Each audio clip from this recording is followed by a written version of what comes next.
Olá, pessoal. Tudo bem? Hoje vamos estudar as propriedades gerais da matéria. As propriedades podem ser químicas ou físicas.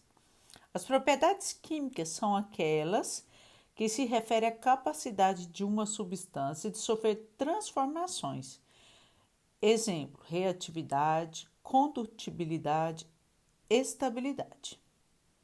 As propriedades físicas são aquelas que podem ser medidas e observadas sem alterar a composição química da matéria. Então, na propriedade química vai ocorrer transformações da matéria. Na física, não vai alterar a composição da matéria. Exemplos: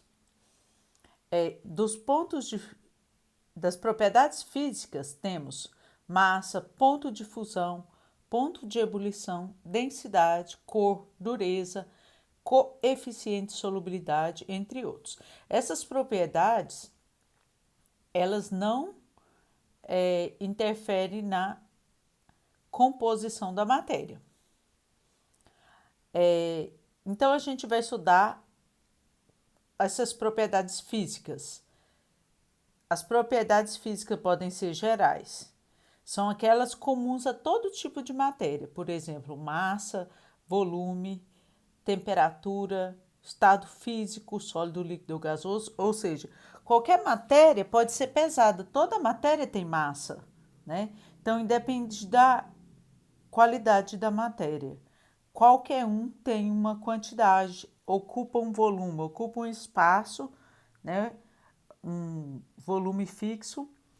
A temperatura, qualquer matéria pode estar numa certa temperatura e pode estar também no sólido, líquido e gasoso. Então, por isso, propriedade geral da matéria. Independente de qual matéria, ela pode estar no sólido, líquido ou gasoso. Propriedades específicas são aquelas específicas para cada matéria, que podem ser usadas para identificar a substância ou composto que está sendo analisado. Exemplo: densidade. Por exemplo, a água, a densidade dela é 1. Se a água estiver pura, a densidade dela vai ser 1. Se você acrescentar sal, a densidade dela vai se alterar. Então, serve para identificar se a água está pura ou se tem uma mistura. Ponto de fusão também. Quando você acrescenta sal na água, ele vai evaporar com a temperatura maior do que o normal. Esse ponto de fusão e ebulição, ele é medido nas condições de 1 atmosfera, né? Então, tem que ser na pressão de 1 atmosfera. Para a água, o ponto de fusão é 100. Então, para você identificar, você está aquecendo dois líquidos. Um é água, outro é álcool. Qual que vai evaporar, né? Qual que vai entrar em ebulição primeiro? O álcool. A gente vai olhar e verificar a temperatura de ebulição para verificar qual é o líquido que está sendo evaporado. Coeficiente de solubilidade também, porque tem algumas substâncias que dissolvem, né, em água, outras não, tipo o sal, ele dissolve na água. Então, essa é uma propriedade específica do sal, que é diferente da areia, por exemplo, que não dissolve, que é diferente também do óleo, que não dissolve. Então, são propriedades específicas para cada substância. Cada uma tem sua propriedade particular. Propriedades organolépticas são aquelas que podem ser analisadas com os nossos sentidos, tais como a visão, o olfato, tato e o paladar. Essas propriedades, por exemplo, cheiro, a cor, né? A gente identifica, por exemplo, se o anel é de prata ou de ouro pela cor, né? É lógico que tem que fazer outros testes para saber se é ouro de verdade, mas dá para identificar. Se eu falo para você, tem 2 anéis aí, pega o de ouro para mim, eu sei que é ouro, você vai ir no amarelo, você não vai ir no prata, né? O olfato, então, tem substâncias que você consegue. Você tem 2 copos, um com água, outro com álcool, você vai conseguir pelo cheiro saber qual que é água, qual que é álcool. Pelo tato também algumas substâncias você vai conseguir identificar. Você coloca, tapa seus olhos e você coloca a mão dentro de um copo de água e dentro de um copo de óleo. Você vai poder identificar. E o paladar também a gente consegue identificar o álcool da água, né, o óleo da água. Então são propriedades organolépticas, aquelas que a gente pode identificar a substância através dos nossos sentidos, né? Intensivas são aquelas que não dependem da massa da amostra, por exemplo, a temperatura, a densidade. Independente da quantidade de água, a densidade dela sempre vai ser 1. Propriedades extensivas são aquelas que dependem da massa. Por exemplo, o volume, né? Você tem 1 quilograma, né, de açúcar, vai ocupar um certo volume. Se você tiver 10 quilogramas, o volume ocupado vai ser maior. Então, propriedades extensivas são aquelas que dependem da massa.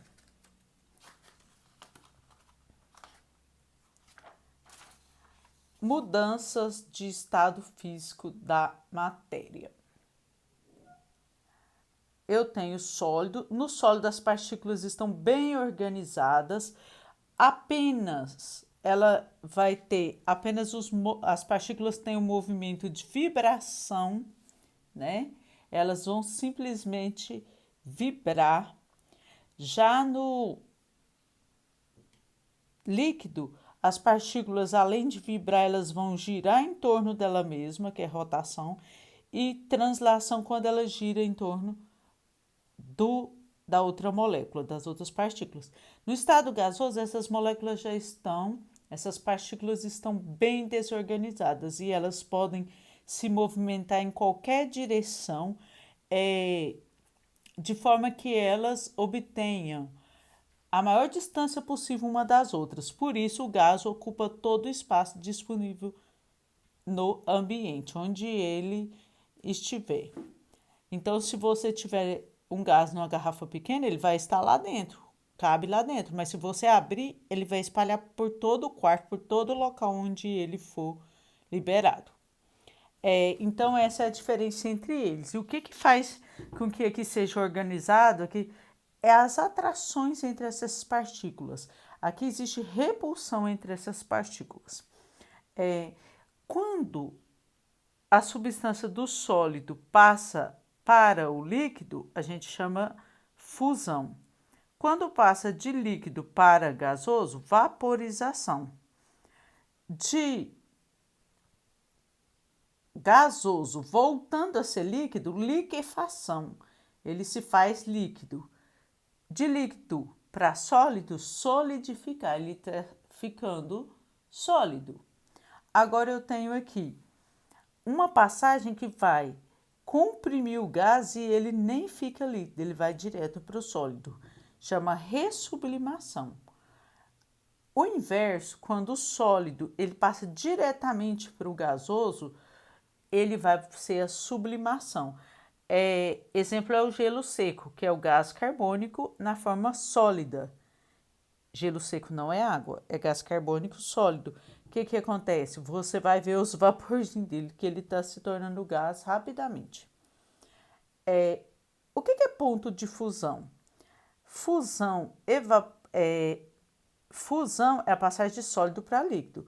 E ponto de fusão é quando a substância passa do sólido para o líquido na pressão de uma atmosfera.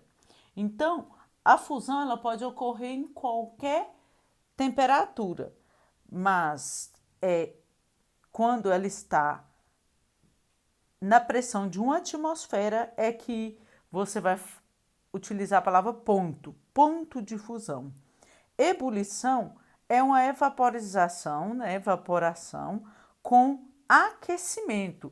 Se você deixa uma roupa secando no varal, ela vai evaporar, mas a ebulição vai ocorrer fervura, é quando você coloca para aquecer, né, numa panela, você coloca na chama e liga, vai ter aquele aquecimento, vai formar bolhas, borbulhar, isso é ebulição. Agora, o ponto de ebulição é quando você coloca a água, por exemplo, a ferver, quando está na pressão de uma atmosfera. Isso, né, ocorre a 100 graus Celsius, mas a água sempre vai entrar em ebulição a 100 graus Celsius? Depende da altitude, depende da pressão do local. Agora eu tenho aqui diagrama de mudança